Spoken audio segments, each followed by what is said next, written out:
এক লোক 12 বছর ধরে খালি আল্লাহর জিকির করে, আল্লাহ আল্লাহ আল্লাহ আল্লাহু এরকম জিকিরের মধ্যে থাকে। তার বিশ্বাস তার কোনো মুর্শিদ নাই, সে বায়াত নাই নাই, কিন্তু তার বিশ্বাস মুর্শিদ একদিন বাড়িতে আইব। অনেক বড় বিশ্বাস নিয়ে সে আল্লাহর এই ডাকে, মানে আমার মুর্শিদ আমার বাড়িতে আসবেই একদিন না একদিন, মানে আত্মবিশ্বাসের একটা জায়গা আছে না।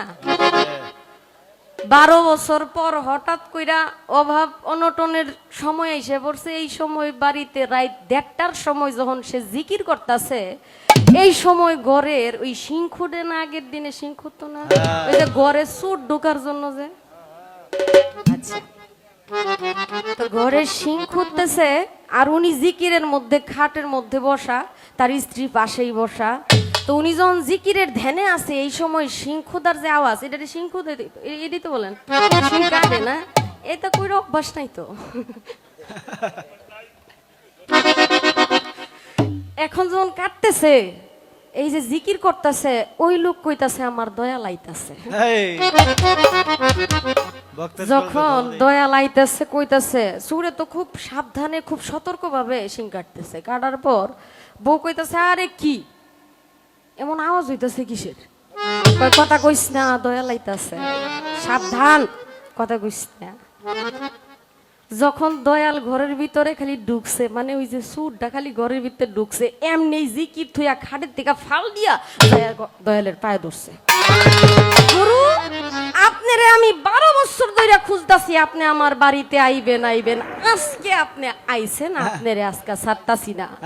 সুরে কয় সর্বনাশটা করছে রে, কার বাড়িতে আইছিলাম চুরি করবার, আমার জিন্দেগি না বরবাদ করে। সুরে কয় না ছাইরা দাও। কয় বাজান এত কষ্টে আইছেন, আপনার আমি এমনি ছাইরা দিব না। বাবা বাবা আপনি আমার পাশে বসেন বাজান, আপনার চরণগুলো আমি ধুয়ে ওই পানি দিয়া গোসল করব। দয়াল তো কোনো কথা কয় না, সুর তো তার মনে মনেই জানা, বিদ্যে খালি মাহার চলতেছে। যখন একটা বুলের মধ্যে পানি নিয়ে বউরে কয় তাড়াতাড়ি একটু দুধ আছে নাকি দেখো, ওই পানির মধ্যে দুধ মিশায় গরুর পাউডি একটু ধুয়ে দে। পানি আইনা যখন চুরের পাও ধোয়াই দেয়, কয় সর্বনাশটা করতেছে, গোসল তো করাইতেছে আমারে, মানে আজকে একেবারে সাইজ করে দেয়। বউরে কয় বডি আনো। বউ যখন বডি আনতে গেছে, চুরের তো খুব ভয় লাগতেছে, আজকে আমারে মাইরে লইব। কয় বাজান আপনি একটুও ভয় পায়েন না, বটি আনাইতেছে এই কারণে আপনার সামনে বইসে আমি ফল ফুট কাইটটা আপনার মুখে তুইটা খাওয়াই দিব। বউ কয় কি টানা ফানা যে শুরু করলা বুঝলাম না কিছু। এই কথা কইতেই তো খুব রাগ হইছে। হ্যাঁ আমি 12 বছর ধরে জিকির করি, আমার আল্লাহরে আমি স্মরণ করি, আর আমার বউ আমার গুরুরে দেখে এইরকম ভাষায় কথা বললো, বডিটা আসিল হাতে, একটা বাড়ি মেরা বউর কল্লা দিছে ফালায়। সুরে কয় সর্বনাশ, যে বেটা এক কথার উপরে বউ মাইরা লাইছে সে আর আমারে রাখতো না। যখন কইছে আমারে রাখতো না, তখন তো সুরের ভিতরে একটা ভয় সৃষ্টি হইছে। ভয় সৃষ্টি হওয়ার পর ওই সুর কি করছে, ওই পানি নিজের শরীরে দিতে যায়া ওই পানি যে বউর শরীরে পড়ে গেছে। ওই যে পাও ধুইছিল গুরুর, সে তো চুরকে গুরু ভাবতেছে, ওই পানি যায় বউর শরীরে লাগতেই বউর করলা ঠিক হইয়া বউ গেছে সুস্থ। বউ সুস্থ হইয়া যাওয়ার পর সুরে কয় সর্বনাশ, আমি এত বড় কামেল পীর এতদিন আমি জানতাম না, আজকে জানলাম। ভক্তরে কইতাছে বাবা তুমি থাকো, আমি অনেক সময় তোমাকে দিছি, এখন আমার বাড়িতে যাইতে হবে। কয় বাড়িতে যাইতে হইব বাজান, আপনি আবার কবে আসবেন? কয় তুমি আমাকে যখন ডাকবা আমি তখনই তোমার কাছে আসব। বাড়িতে যাইয়া সুরে কইতাছে কই গো আসো আমার সামনে, সুরের গিন্নিরে ডাকতাছে। ডাকার পর সুরের বউ বাড়িতে আসছে। কষ্ট হয়নি বাবা? কথাটা কর একটা কারণ আছে, বলতেছি পরে। বউরে কইতাছে কয় আসো আমার কাছে। কয় কি? সে হাতে এক লাঠি লয়ে বউর মাথার মধ্যে কয়েকটা বাড়ি দিছে, দিয়া বউরে মাইরে লাইছে।